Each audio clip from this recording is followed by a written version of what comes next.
Hey guys, welcome back to my YouTube channel. It is so good to be back with another video, so thank you so much for joining me.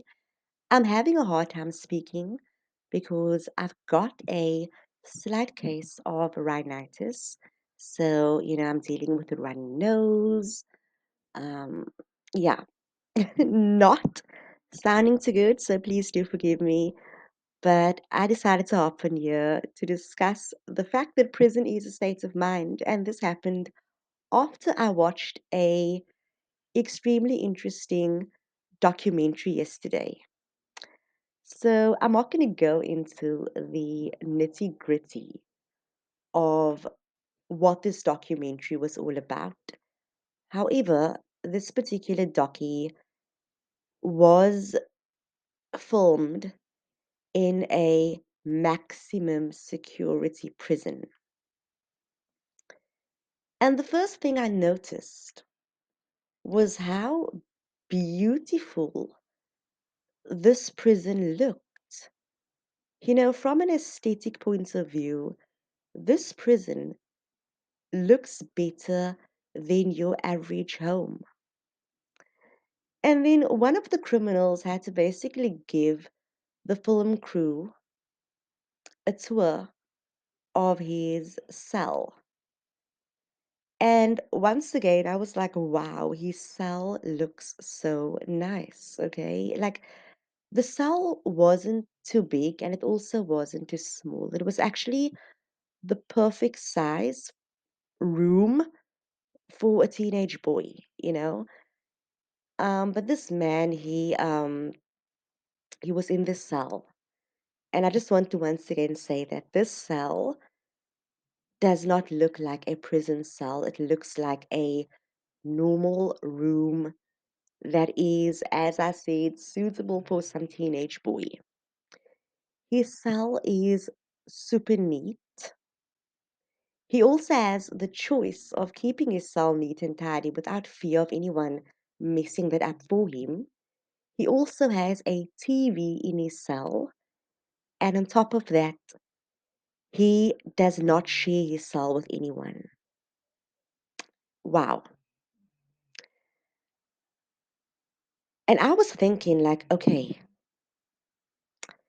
compare that. Compare these prisons in first world countries to prisons in third world countries or prisons in developing countries.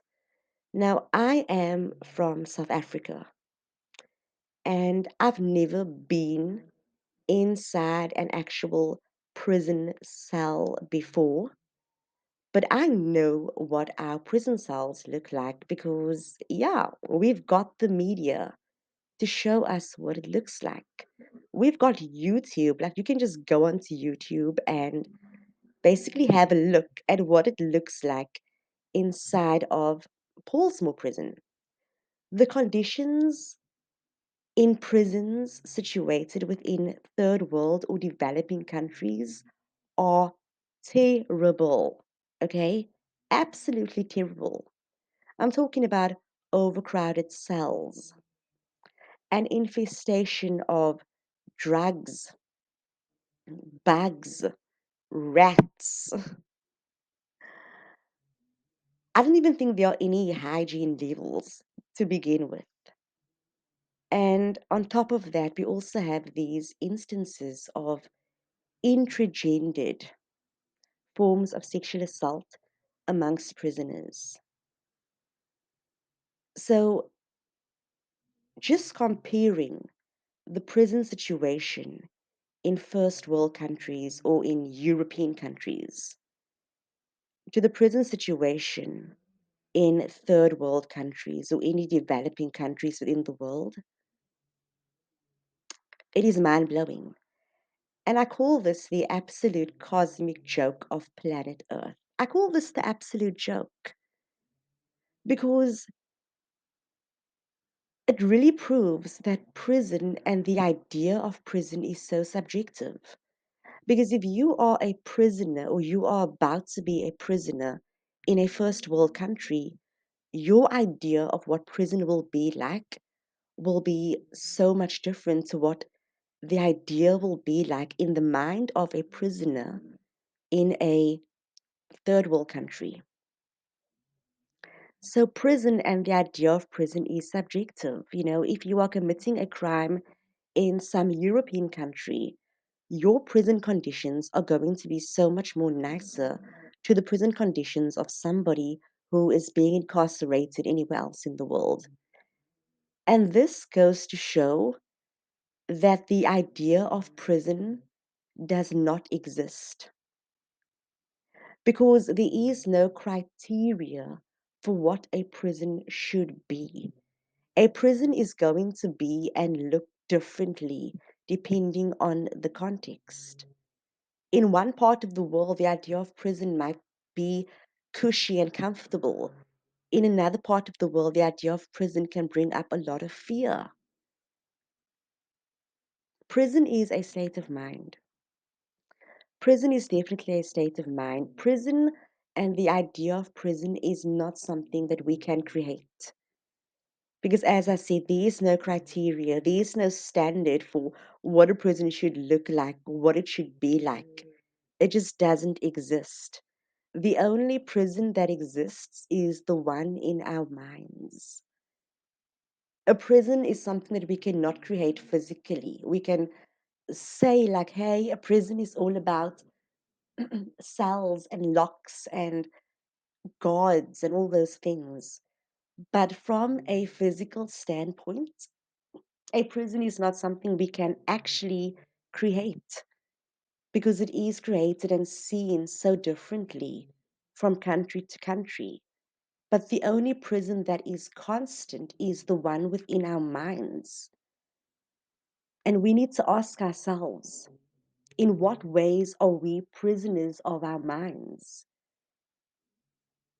Because if prison is a state of mind, this means that every mind is different. And in that, every mind is a prison. And you know in what ways your mind is a prison. You know in what ways you are enslaved to the thoughts in your mind. You know how pretty the mind of your prison is or how ugly it is. So, prison is a state of mind.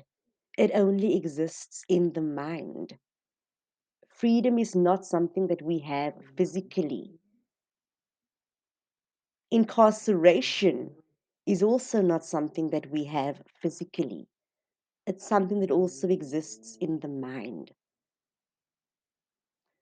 I know that these 2 points that I'm making, the point of speaking about the documentary and then just shifting it over to prison being a state of mind, might be or might seem as two contradictory points or two contradictory topics or conversations. But sit with that. Just sit with that. Allow it to simmer and allow yourself to think about the ways in which your prison or your mind is that prison and in what ways you can free yourself from the mind, in what ways or steps you can take to not be enslaved by the mind. And I will leave this video right here. Thank you so much for sticking around. If you haven't done so already, please do subscribe to this YouTube channel. And I'm sending you all my love and so much virtual hugs. Till next time, much love.